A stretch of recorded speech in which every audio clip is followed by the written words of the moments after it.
శ్రీ గురుభ్యో నమ. సద్గురు రమణ మహర్షి గురించి మనం కొన్ని విషయాలు తెలుసుకుందాం.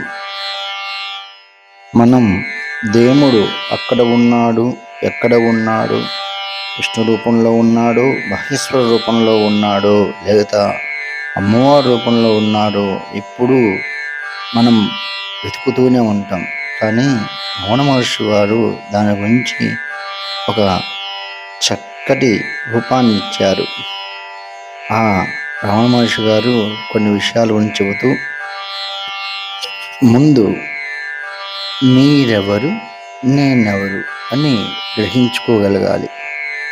అది ఏ విధంగా అంటే, వేద పఠనం వల్ల కానీ, మేధో సంపద వల్ల కానీ, పవిత్ర గ్రంథాలు చదవటం వల్ల కానీ, పాండిత్యం వల్ల కానీ ఆత్మస్వరూపం తెలియదు. ఆత్మ కోసం అన్వేషించే వారికి మాత్రమే ఆత్మదర్శనం అవుతుంది. ధ్యానులకు, తాపసులకు, యోగులకు మాత్రమే ఆత్మరూపం ఎరుగపడుతుందని మనం గ్రహించాలి. ముఖ్యంగా మనకి మనం ఎవరో తెలుసుకోకపోవటమే మనం చేస్తున్న తప్పు. ఇటివాడు నాకు నేను అంటూనే ఉంటాడు. అంటే ఏమిటి? నాకు నేను అంటే ఏమిటి? ముందుది మనం గ్రహించాలి. ఈ నేను అనే విషయం మనం తెలుసుకోవాలి అంటే మనకి ఆత్మజ్ఞానం కొంచెమైనా తెలిసి ఉండాలి. అసలు ఆత్మజ్ఞానం అంటే నాకు నేనెవరు తెలుసుకోవటాన్ని జ్ఞానం అంటారు. అసలు ఈ జ్ఞానం అంటే నేను ఎవరో తెలుసుకోవటం. నేను ఎవరినో తెలుసుకోలేనంత వరకు ఉండేది అజ్ఞానం. అంటే ఈ శరీరం నాది, దీనికి మంచి చొక్కా, మంచి ప్యాంట్ వేయాలి, మంచి పంచె కట్టాలి, మంచి స్ప్రే కొట్టాలి, చక్కగా బొట్టు పెట్టాలి. ఇవన్నీ కూడా నేను అని మనం భ్రమపడుతుంటాం. నేను అంటే ముఖ్యంగా మనం తెలుసుకోవాల్సింది శరీరం కాదు. ఈ శరీరమే నేను అనుకోవటమే అజ్ఞానం. నేను అంటే ఆత్మ అనేది తెలుసుకోవడమే జ్ఞానం. నేను ఎవరినో తెలుసుకోవాలన్న తపనకు మరో పేరు జిజ్ఞాస. తనలోకి నిష్క్రమిస్తూ తనను తాను అన్వేషించడమే తపస్సు.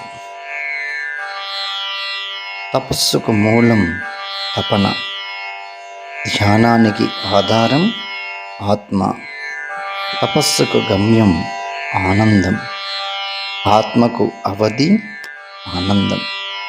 నేను అంటే ఆత్మని గ్రహించడం వివేకం, అది మొదటిది. నేను అంటే శరీరం కాదని తెలియటం రెండవది. శరీరం వేరు, ఆత్మ వేరని విశ్లేషించడం మూడవది. ఇంకను ఆత్మ శరీరం నుండి వేరుపరచడమే నాలుగవ ప్రకరణము. అందుకు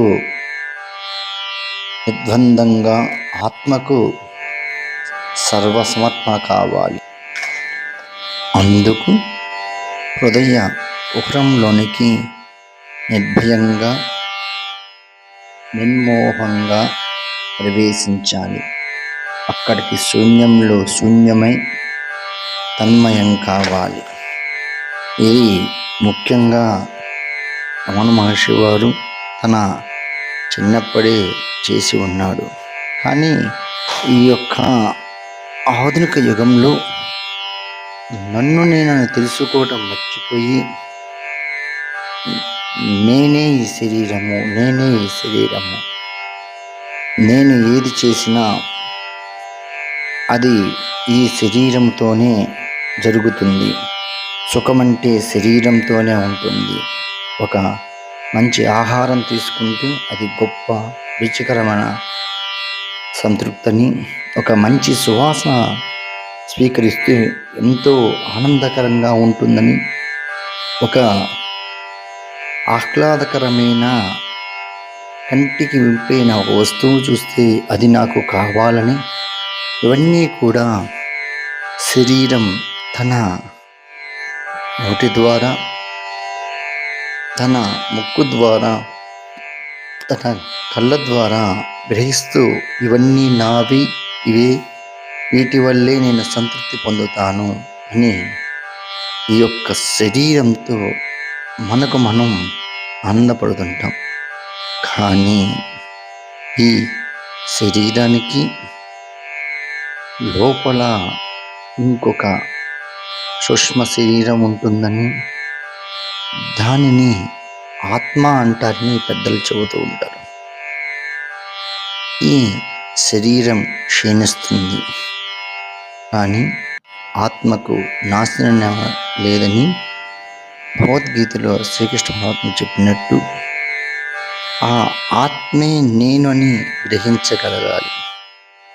అప్పుడే నేను అనే పదానికి అర్థం మనకి తెలుస్తుంది.